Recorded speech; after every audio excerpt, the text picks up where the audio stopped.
So mga tol, matindi na po ang paghahanda ni former 3 Division World Champion General Casimero sa nalalapit niyang labang kontra kay Luis Nery. Sa latest video po kasi ni Cuadro Alas, pinapatibay na po niya ang kanyang bodega. Nagpapasuntok po ito sa katawan. Mukhang sinasanay na ni Casimero ang kanyang katawan sa bugbugan. Alam po kasi ni Cuadro Alas na hindi po basta-basta itong makakalaban niyang si Luis Nery na magaganap na si April 18. Pinakita din po ni Casimero mga tol na kondisyon na ang kanyang katawan at tinapik-tapik pa po niya ito at sinabing sound check. Ay!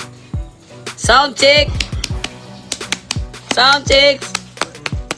Piti na sad!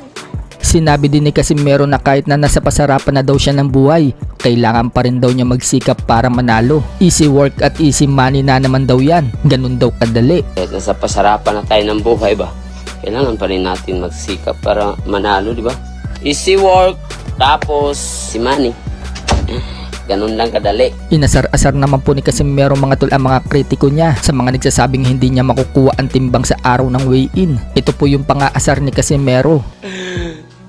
Hindi natin makuha yung timbang, guys. Sobrang laki ko pa. Sinaring nga din po ni Casimero mga tol ang diet niya. Konting kanin lang ang inilagay niya sa pinggan at nag-ulam siya ng pinakbet, pansit at ginisang ampalaya. Sa kabilang banda naman mga tol, matapos pong talunin ni Japanese Rico Masuda si Nonito Donaire Jr. nito lang nagdaang linggo via technical knockout sa round 8. Ayon po sa presidente ng Tekken Promotion na si Akihiko Honda, magbabalik daw si Rico Masuda sa buwan ng July or September. Target nila itong si Antonio Vargas para sa WBA Bantamweight World Title. Kapag hindi daw kasi agad makabalik itong si Tsutsumi, posible daw maging champion in recess itong si Tsutsumi kapag hindi daw gumaling agad ang injury nito na natamo kay Donaire. Kaya kapag nangyayari yan, posibleng makalaban ni Rico Masuda itong si Antonio Vargas para sa WBA Bantamweight World Title. So sayang nga mga tol, kung nanalo lang si Donaire dito kay Rico Masuda, edi sana si Donaire na ang mapapalaban sa World Championship. Pero natalo ang pambato natin at marami ngayon na nagsasabi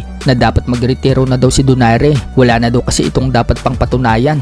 Kahit nga po ang batikang sports analyst natin dito sa Pinas na si Attorney Ed Tolentino, ganyan din po ang payo kay Donaire na dapat na magretiro ito sa boxing. Sa iba pang balita mga tol, dahil nakapasok na po si Emma Bacosa Pacquiao sa TV series ng Never Say Die at kasama na po niya ngayon si Jillian Ward. Ang attention nga po ngayon ng mga tao na kay Emma Bacosa Pacquiao at Jillian Ward. At kahit mukhang okay naman po itong si Emma at ini-issue sa kanya na si Rahel Beria, mukhang naitsapwera po itong si Rahel. Iba po kasi ang kasikatan na natatamo ngayon ni Emma Bacosa Pacquiao. So dahil dyan mga tol, gusto din ni Rahel Beria na makita ng mga tao na meron din siyang talento sa pagbaboxing. Sinaring nga po niya dati yung laban niya sa amateur kung saan pinabagsak po niya ang kalaban sa isang counter left hook.